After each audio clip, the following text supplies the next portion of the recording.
Bienvenue dans Info en Air du mercredi 11 mars qui vous est proposé par l'appli anti-gaspi Cool & Save. Et pour commencer, le nombre d'entreprises créées au Maroc en 2025. Il s'élève à 109 656 unités d'après les dernières données de l'OMPIC.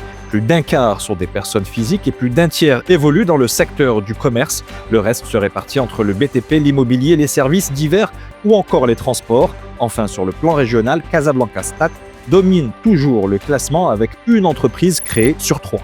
Les investissements publicitaires réalisés durant les 10 premiers jours du mois de Ramadan se sont élevés à 425 millions de dirhams. C'est 4 millions de plus qu'à la même période de l'année précédente. Les données collectées par Imperium révèlent le fait que les annonceurs semblent privilégier la rationalisation et l'optimisation des investissements plutôt qu'une augmentation significative des budgets.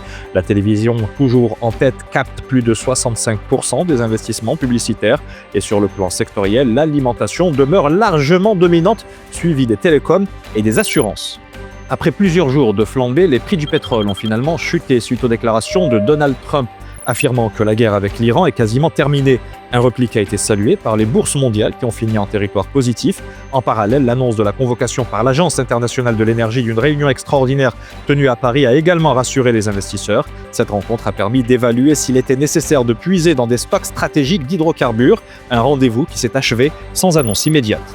Le Chili a maintenu en 2025 sa position de premier producteur mondial de cuivre malgré une baisse de 4% de sa production. Selon un rapport américain, le pays a produit 5,3 millions de tonnes de cuivre raffiné l'an dernier, ce qui le place devant la République démocratique du Congo, le Pérou et la Chine. Quant à l'Australie, elle abrite les deuxièmes réserves mondiales de cuivre avec 100 millions de tonnes, soit 80 millions de moins que le Chili.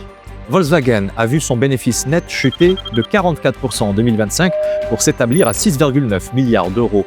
Le résultat d'exploitation du premier constructeur automobile européen a également reculé pour atteindre 8,9 milliards d'euros, tandis que le chiffre d'affaires est resté stable à 322 milliards d'euros. L'an dernier a été marqué par des tensions géopolitiques et une forte intensité concurrentielle pour le deuxième constructeur automobile mondial. Sur le plan commercial, 9 millions de ces véhicules ont été livrés dans le monde.